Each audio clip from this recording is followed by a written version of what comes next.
There we go. So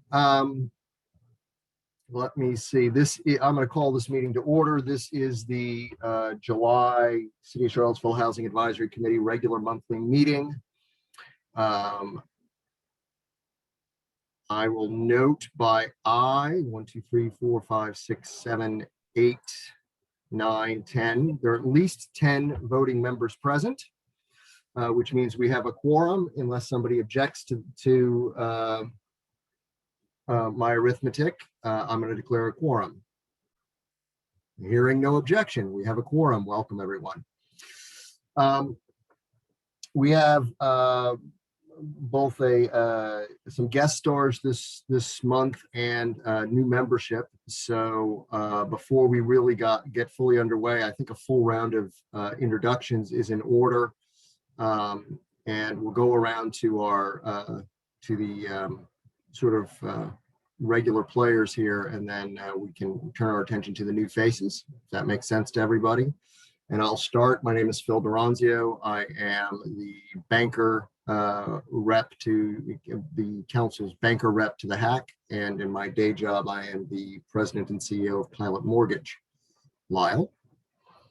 Lyle Soley Yates, Charlottesville Planning Commission representative, also the vice chair there, and the vice chair here. Great. Sunshine. Sunshine Mathon, executive director of Piedmont Housing Alliance. Joy. Joy. Oh, hi, I'm Joy Johnson. I'm the chair of FAR. I'm a public housing resident, and I am a Section 3 coordinator in resident services for CRHA. Thank you, ma'am. Stephen. And this is my intern, Jordan. Hi, intern. Steve Stokes with Jefferson Area Board for Aging, asset manager. Right, Corey for Jen. Corey Demchak, I'm the director of programs at Albemarle Housing Improvement Program, sitting in for Jen Jacobs. Anthony. I'm Anthony Haro. I'm the director for Thomas Jefferson Area Coalition for the Homeless. Great. Let's see, on staff, we have Aaron, are you there? Yes, Aaron Attack, city staff. I'm the grants coordinator. Great. And Brenda, are you with us? You just dropped out. No, there you are. Brenda Kelly, redevelopment manager in the city manager's office. John, are you with us? Yes, I'm here. My name is John Sales. I'm an executive director of the Housing Authority in Charlottesville.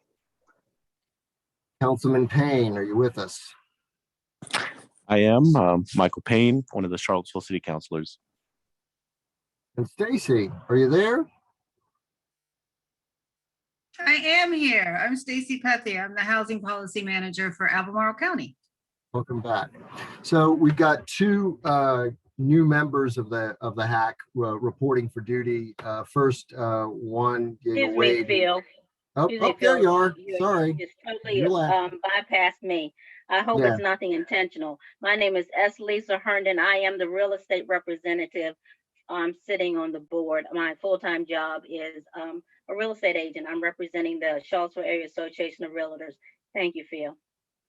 Yes, ma'am. My apologies. No, it was not deliberate.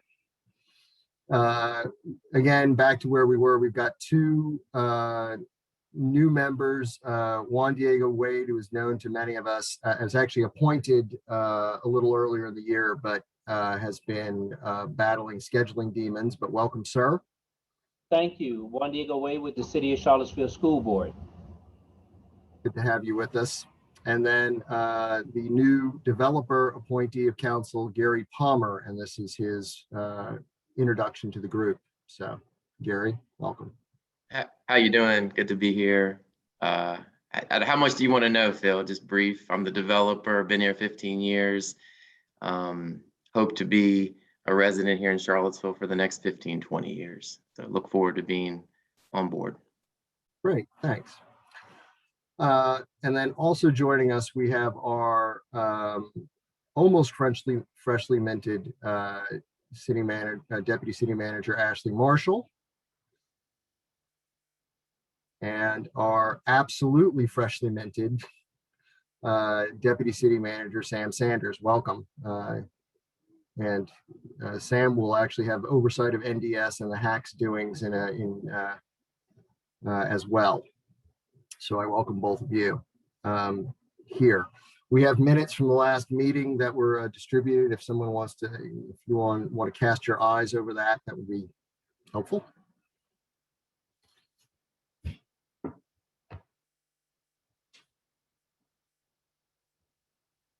Sir? I have a motion.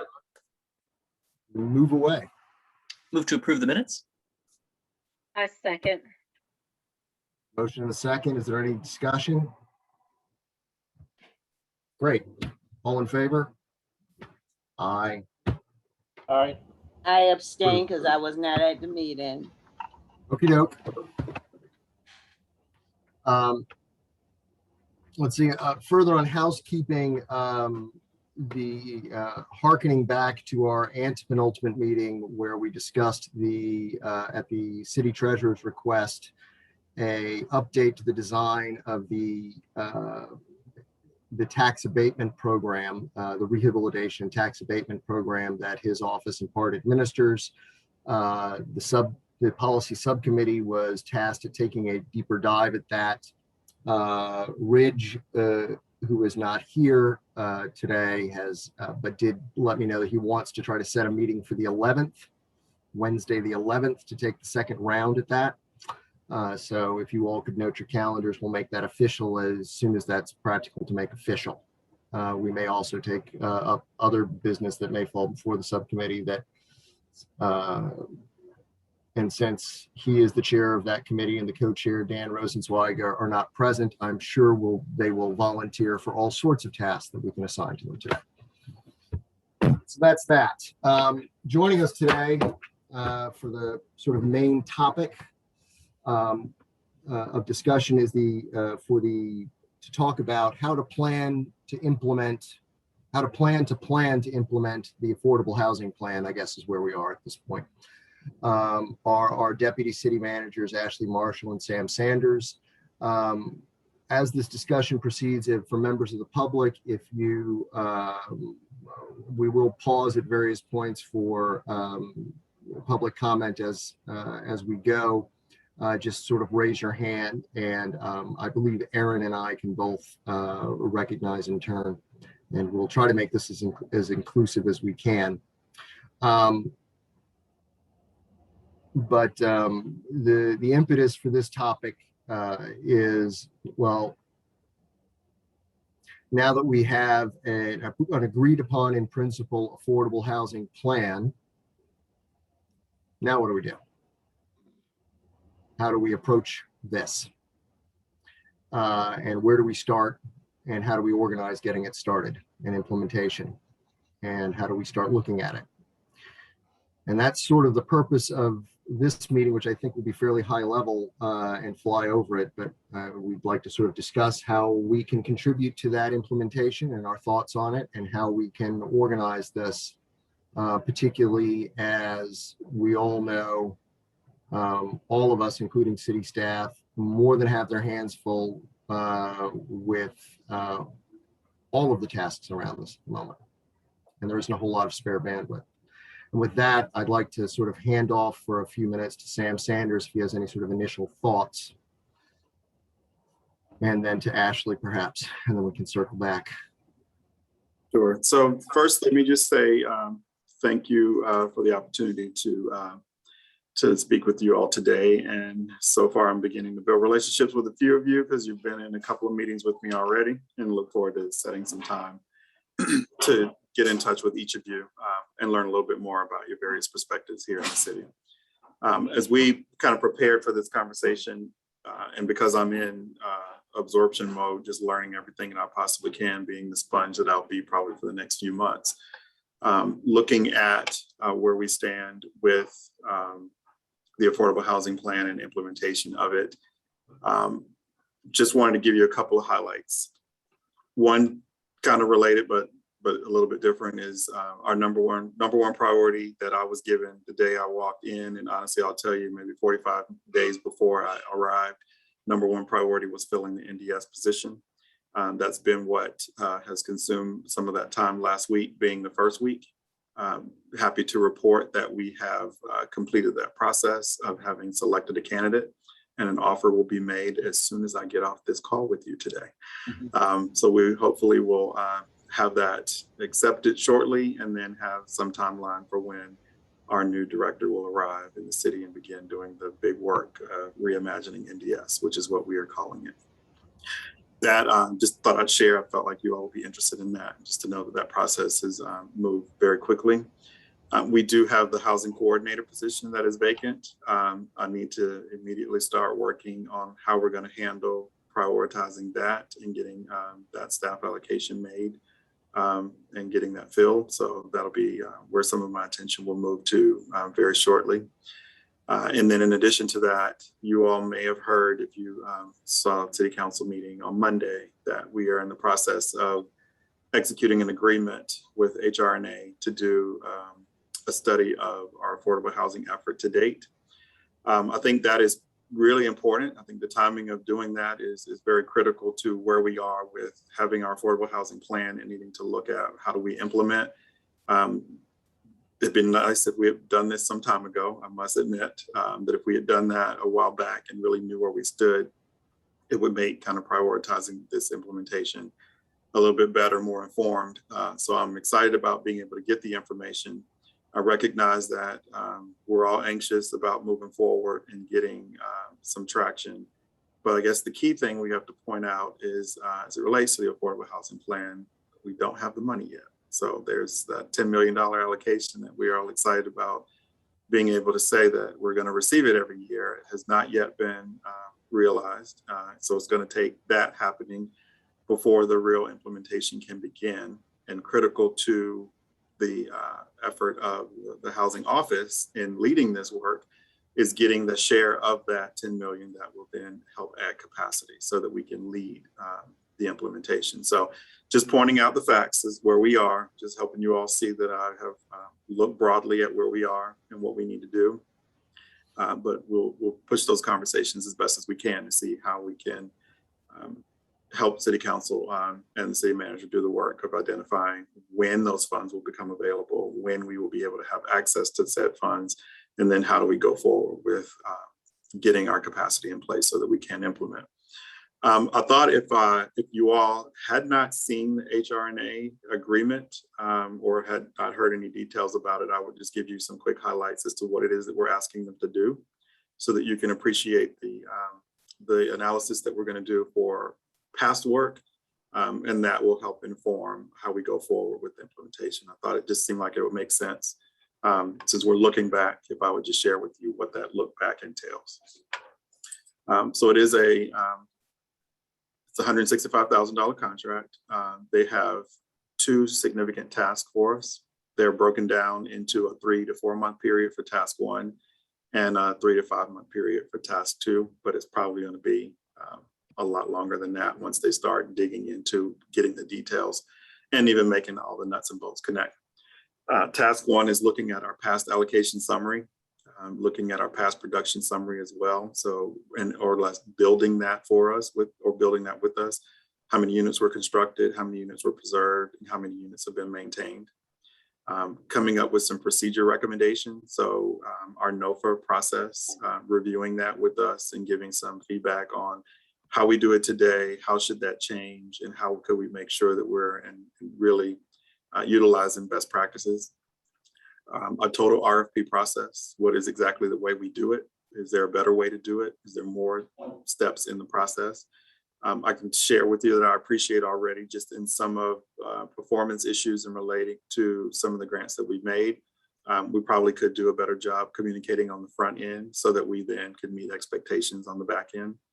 So this will be part of that process that they'll take a look at that as well.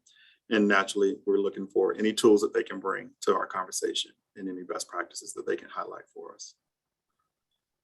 Task 2 is really the longer, deeper dive, and they're going to be working on these separately. So inclusionary zoning program to help us design what that could potentially be.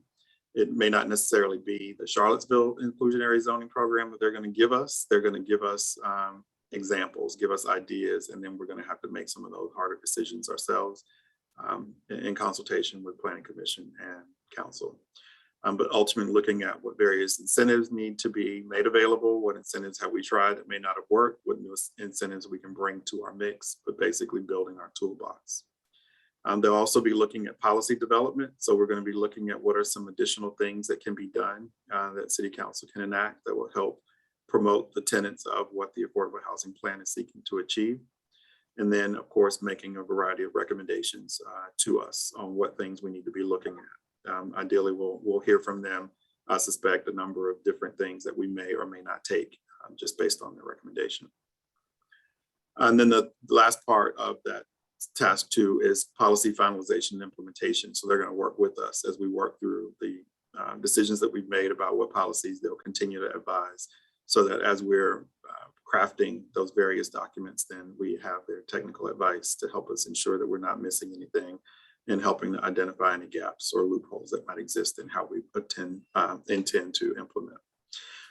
They'll be looking at the policy piece. They'll work with staff and council as we need them, but that'll help us just kind of make some decisions on what the framework looks like. And then, of course, one of the other things that we'll be looking to them to do is to help us look at staff allocation and how we can support this implementation. So that gives you the high level of what it is that we're looking for in regards to this study. I did have a chance to look at it a few weeks back before I'd even started to give Chip a reaction to what he was thinking about authorizing to be done. And I definitely felt like it needed to be done because it was one of my questions. I said, hey, give me a summary of what we've done. And the response was, we can't. So that being the reality, that is why we're doing this. So for anyone who needs to make themselves comfortable with the idea that we're spending this money, and if it's being spent for a good reason, that is the reason. We cannot tell our story. And anyone who knows the work that we do in this space, the only way that you get the additional investments is to be able to tell the story of what you've done, and then go along with that, what you want to do. So this will give us a chance to really craft our story in the most intentional way of being able to figure out how then we can bring additional partners to the table as well. So I'll stop there and answer any questions if there are any, and lean on Brenda, Aaron, and Alex if there's anything that goes beyond where I am 8 days in. I'd just briefly like to say how refreshing this is for you to be telling me this stuff and not me telling you this stuff. It's a big change. Thank you. Good. Great. Thank you, sir. So just clarification, this is, the trigger has been pulled. We're starting this essentially now.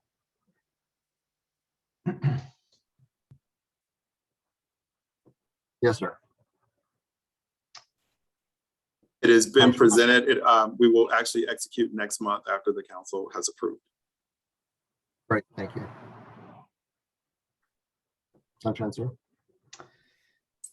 Yeah, I wanted to thank you, Sam. As Lyle just pointed out, it's deeply refreshing to have focused and responsive reflection back from the city on this work. So thank you.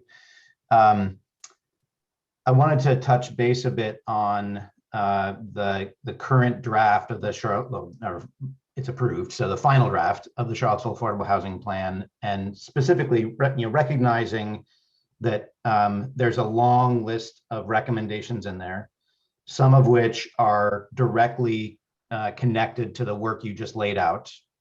And so recognizing that those are going to be pushed off a bit until we get that information, get that work done. There are some, I think there are other things that probably can be started also in parallel that are not necessarily dependent on the input from those, from the consultants. I also want to acknowledge that, Sam and Ashley, you're coming into this and there's a sense of urgency, and at the same time, wanting to give this space and time for that absorption that you talked about, Sam. But we also don't want to lose time, during this opportunity too. So one of the things that has been circling around in my own thinking is that I think it would be great on some level to have whether it's a spreadsheet or something, some way of tracking each single line item recommendation, and to put a proposed timeline and responsibility on each of those things, because some of those are going to fall to the hack, some of those are going to fall to staff, some are going to fall to consultants. It's going to be a range of things. And I think in the interest of transparency and further progress, I think it would behoove us all to have a comprehensive map of when we think and aim for these topics to be discussed. One, so we don't discuss topics that aren't ready to be discussed yet and waste our time. Two, so that we are staying focused on those things we can make change and implement now. And in both those cases, that I think that sense of progress will continue to build morale and momentum for this work overall. Yeah, actually, I think Sunshine, you got you're next going to tell us that you spent your summers in college as a Carney mind reader. That was sort of exactly what was on my mind. Sort of how do we track and organize the tracking of what's happening, and fully recognizing that the priority, that the heavier lift items that involve larger dollars, even if they are more important, there are quote, and more critical in some ways, there are things that can be done that as long as we can do them, that are, not to say easy, but we have enough of the pieces that we can make some forward progress, even if they're not the most important critical things that have to be done. Well, we can't do those 9 things, but here are 3 things that we can stand up and start shoving around pretty quickly. So I agree that that's useful. And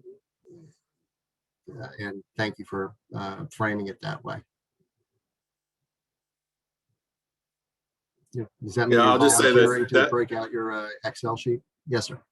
I was just going to say that definitely sounds good to me. I think we can spend some time pulling that together and begin drafting something and circulate that to everyone and kind of let you all weigh in on format for that. But I think that makes sense. And so Sam, for me, part of what I'm always advocating for and will continue to advocate for is that we have so I hope that they will also show what has not been done, because that is important. There's a lot to show that has been done, but there's a lot that has not been done, and also affordability for people between 50% and below, all the way to 0, needs to also be addressed. So that's, again, there's a lot of 60% and above that is being built and being talked about in our community, but then there is a different population that seems to fall through the cracks, which is 50%, 40%, 30, 20, 30, 10, 0. And they also lives in this community and should have a place that's called a shelter. Sure. And I can appreciate that, Ms. Joy. I definitely share your sentiment of being able to drill down.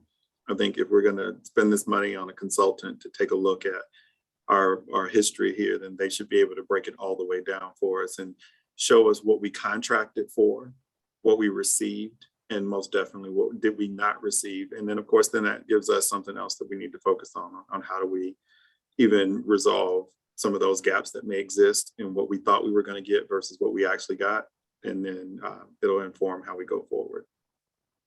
And finding affordability that truly fits this community, especially if we're talking about equity. Yeah.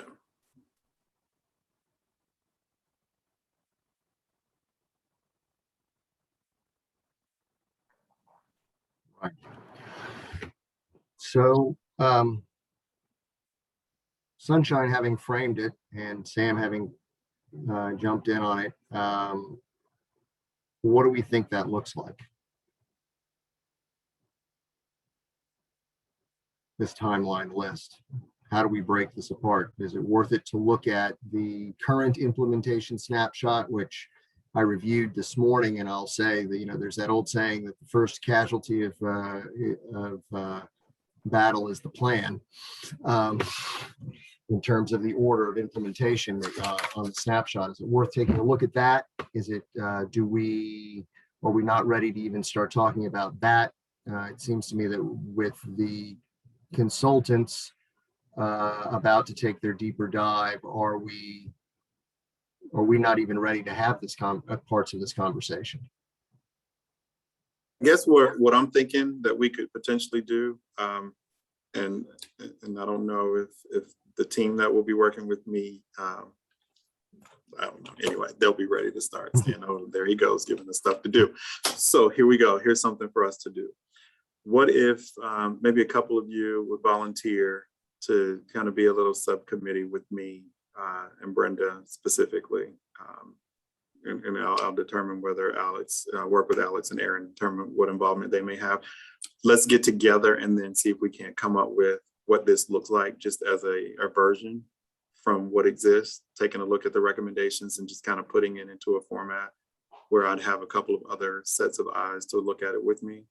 And then we bring you back a draft of what that is. We could probably circulate that draft before we would ultimately engage the consultant in final contracting, and make sure that if there's anything that we feel like might get missed in what we think they're going to do and what we've identified from doing this work, then we can bring that up with them as well. Any thoughts on this? I would like to do it. Consider me in. So I think we have our usual open meeting issue that will pop up on this too. We have to be. Yeah, that's why I cautious. asked for. That's why I asked for a couple. So I think I heard Joy say yes, Phil say yes, and I see that Juan Diego said yes. Right, but 3 is too many, so we'll have to sort it. Okay. Well, we can figure that out. I'll circle back to you and I'll let you. Right. Yeah, communicate we'll to get them. that organized. Sounds great. Okay, that'll work. I think we can get this done probably in short order. It'd be nice for me to be able to see it as well. Okay, good deal. So any other thoughts on how to best approach this in the immediate terms? Any sort of glaring items that we think need to be brought forward that don't involve large sums of money that we don't yet have?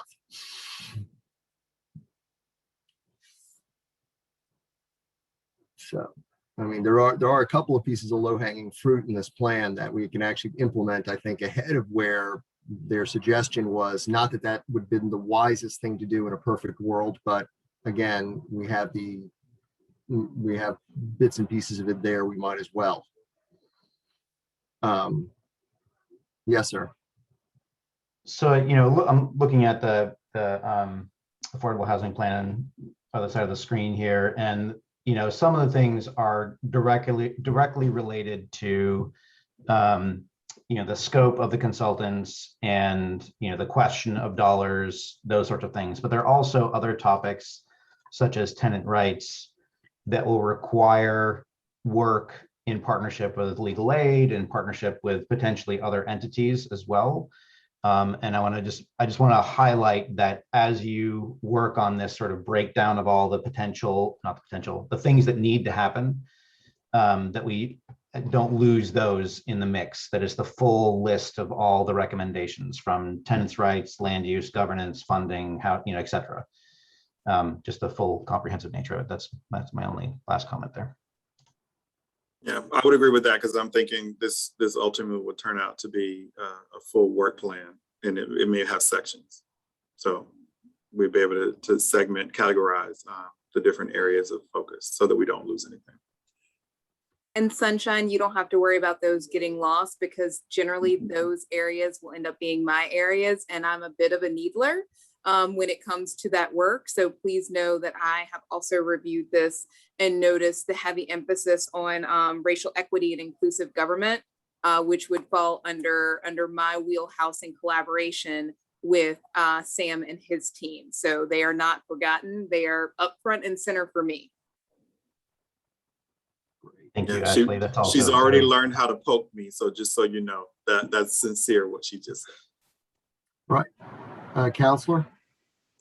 Yeah, but pretty much just piggybacking on that, seeing as well as seeing in the plan the things that had shorter timelines to do, as others said previously, if there are ways that we could sort of prioritize things that we can take action on the short term.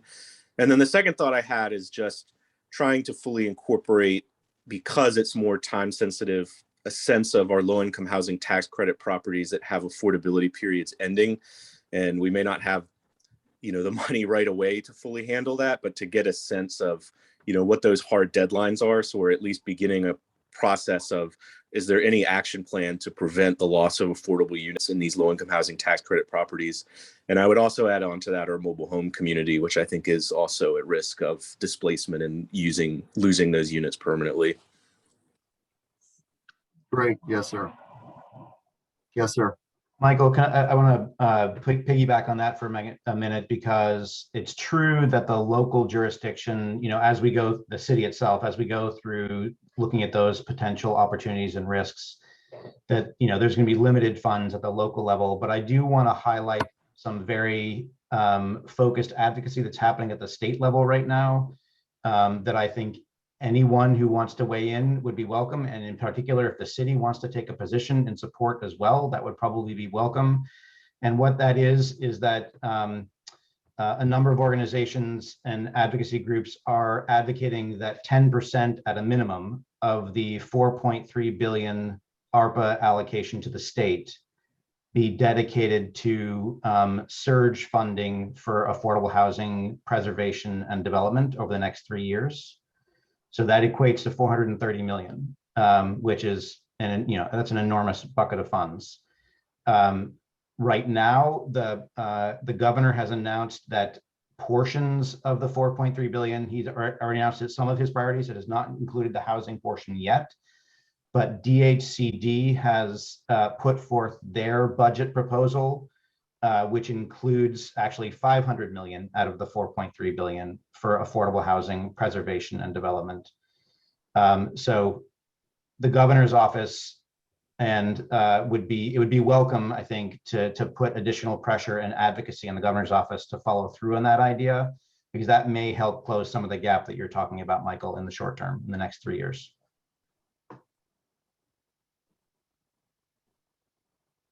Great.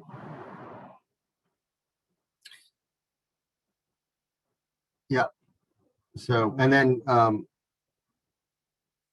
there are some, I think a lot of this also is going to, in terms of the timeline formulations, frankly, it is all interdependent. It's just, it's about bodies and staff bandwidth for a lot of this. And, absent a housing coordinator and people and the devoting the time for that and a fully fleshed out staffing arrangement, a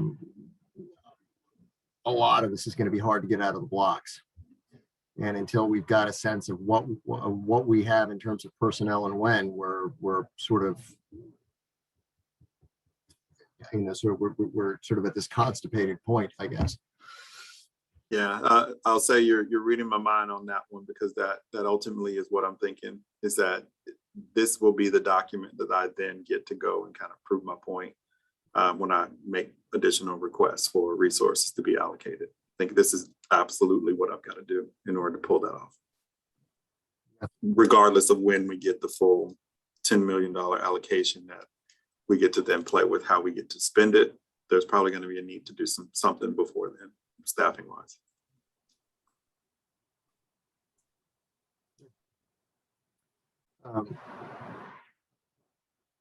Yeah, I mean, any further? I've got a couple of further thoughts, but I can hold them. Any further thoughts on how we might sort of inbound data and look at this from our own particular perspectives? I mean, I really think that in some respects, and I'm a recovering academic, and I'm a historian by training. My almost desperate need to get a coherent narrative to how we got to where we are really is until we have that, it's almost an impediment on how to move forward. Yeah. Not to mention the effort of reinventing the wheel. So, which we've got some pieces of in the affordable housing plan, if you will. That's sort of reinventing the wheel. We've done that, or we've got a piece of that already, or we've got a piece of that already, or, you know, things that we need to sort of turn our attention to sort of dust off. So. The other thing I'll note is that I think there are probably a couple of things, some of which I probably can't think of right now, that we want to make sure are also on that list of line items that are not necessarily addressed directly in the plan.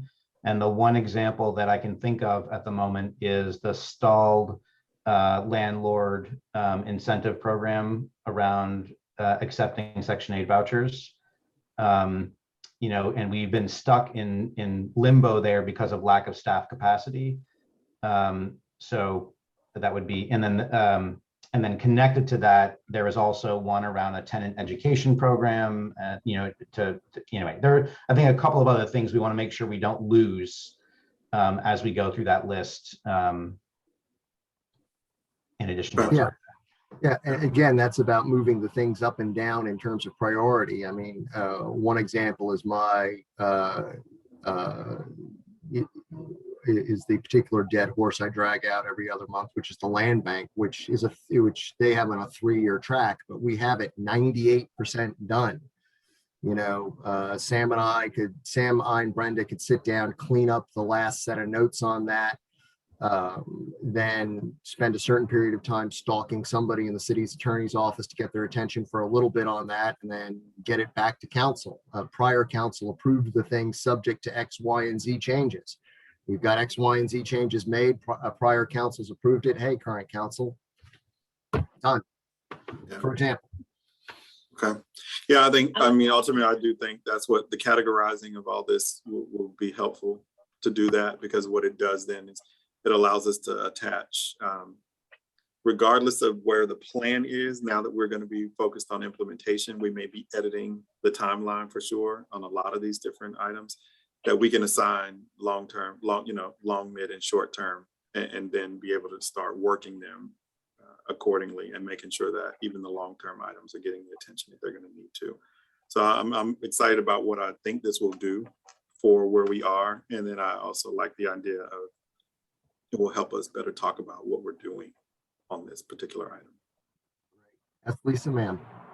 Yes, I would definitely like to continue the practice of, prior to going to council, you bring whatever suggestions or drafts that you have back to the HAC to make sure that we're all in accord with what's going forward and being presented in our total name as representing us as a HAC. Yes, ma'am. Yes.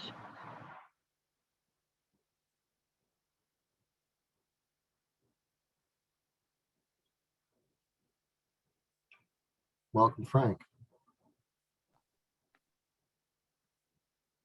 So, is there anything further on how to organize this topic now that's productive, or are we do we really need to sort of drill down in a smaller group here to frame this? Which is there a sense that we've got a consensus on where we want to go here? I mean, we can make this a pretty short HAC meeting this month.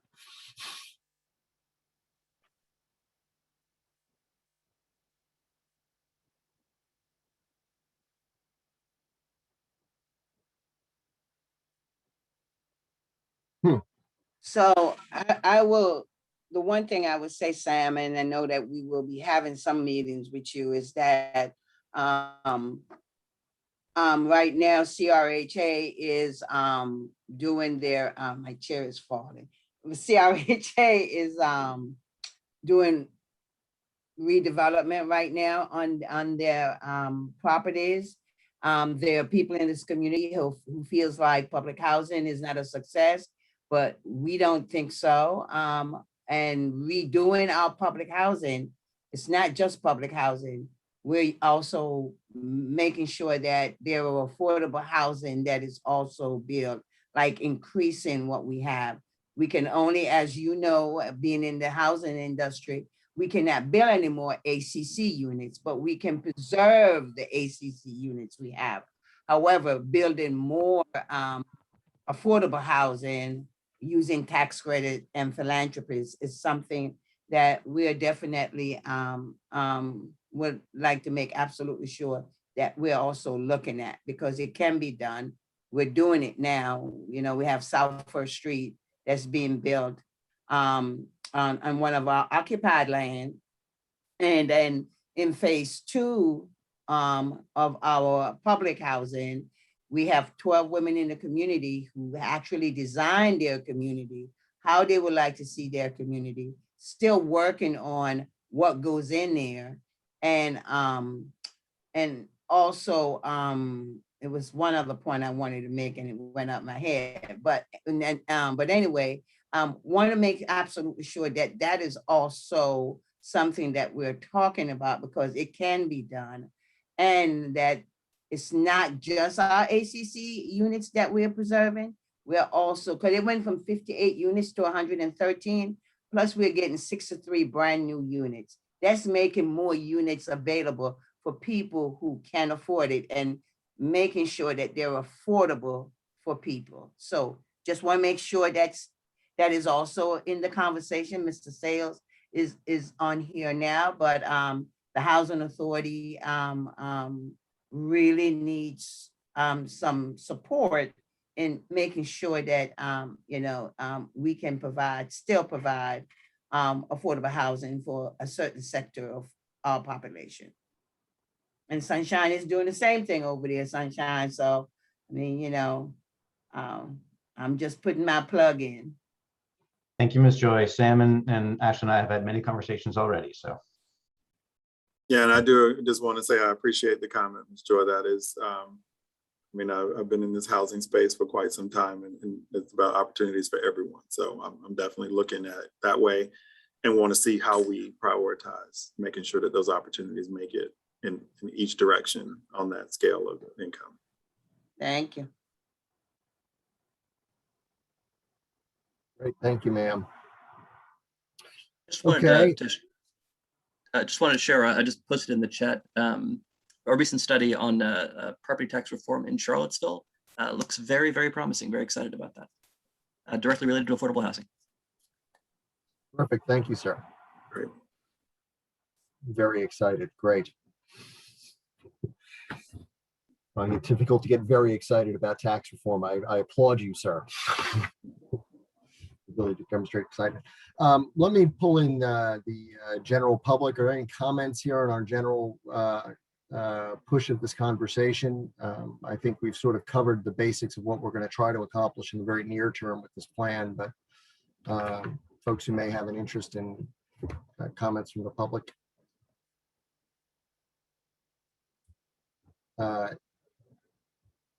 Yes, ma'am.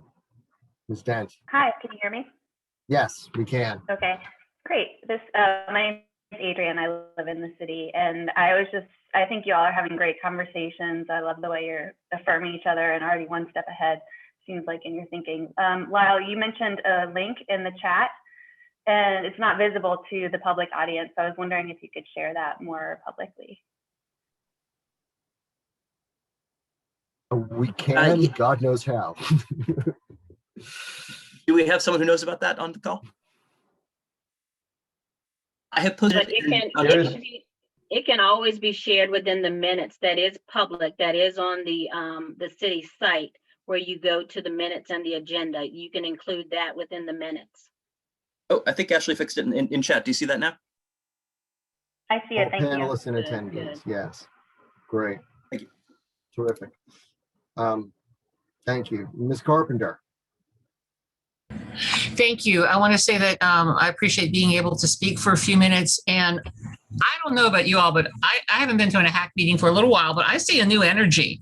I see a little re-energization coming. I'm very enthused about what you all are talking about. I certainly hear what Ms. Johnson is talking about, and, you know, certainly see some initiatives going on. And I'm just, you know, really excited to hear more about this consultant and the housing plan, and just hope they come in with some mid 21st century ideas instead of the mid 20th century ideas, since that's fading in the past. And certainly will support you all in your endeavors as they go forward. Thank you. Thank you, ma'am.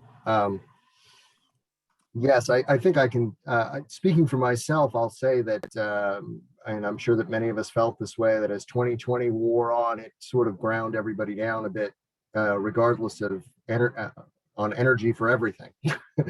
But yes, indeed, and I'm happy to see it as well. So,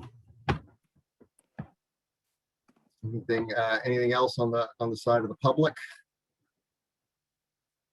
All right. Yes, ma'am, Ms. Jacobs.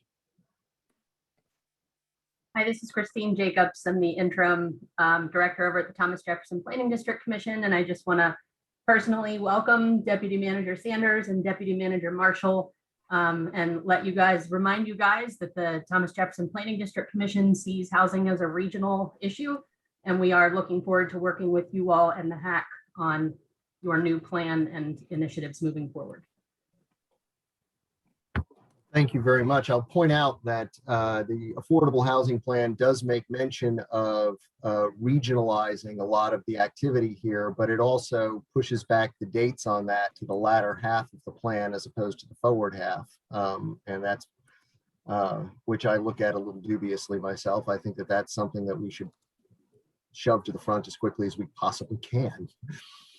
On that note, Christine, would you mind sharing the current status of the VERP work? Sure. Am I unmuted still? You're good. You are. Good.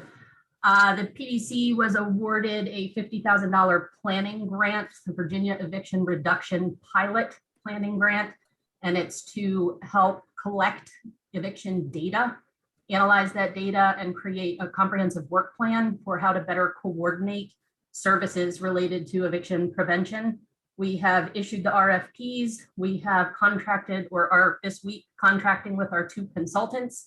And we had a kickoff meeting at the beginning of this week with the advisory committee for that initiative. It'll be in 3 different parts. Try to remember them off the top. The first one is with UVA Equity Center, and they will be doing the dive into the court records for all of the eviction cases for the past 3 years. The second part of it will be led by the city, and that'll be to create a plan for outreach to landlords. And the third portion will be looking at all of the agencies that are related to eviction prevention, looking at their policies and procedures and seeing if there's opportunities for coordination and better collaboration in Charlottesville and Albemarle.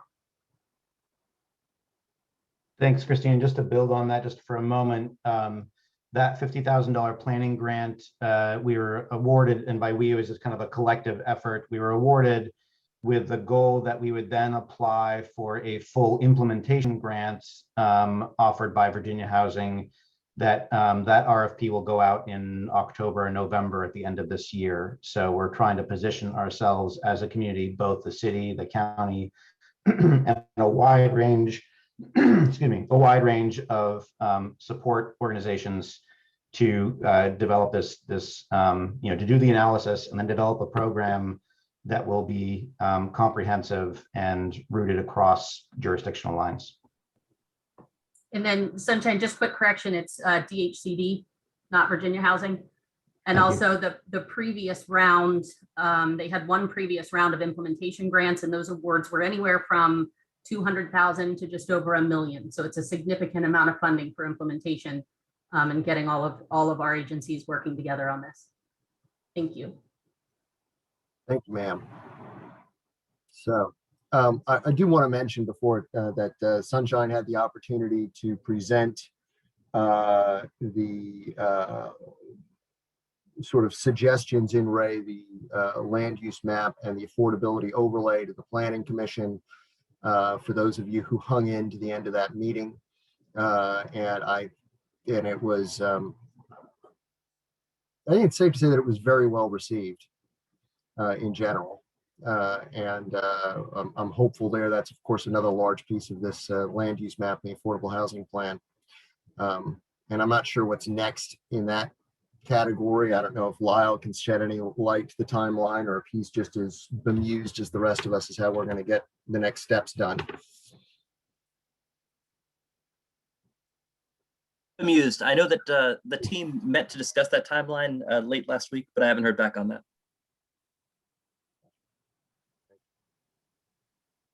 All right. Any further matters that we need to discuss at this time? Any further matters from the public? Anything else that I've missed? Okay, I'll sort of recap that Deputy Manager Sanders and I will connect on forming an ad hoc subcommittee to chat about how to structure this thing to be circulated. August 11th is a planned subcommittee meeting to revisit the treasurer's tax abatement redesign update request. We'll also probably touch on this topic as well. As has been our practice in Zoom world, we're just going to ship out to the entire hack the Zoom meeting. I think members of the subcommittee and otherwise, it's just simpler to do that since we had a large attendance to our subcommittee meetings anyway. I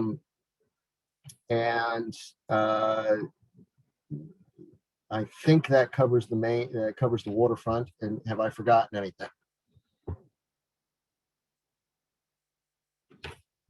I guess not.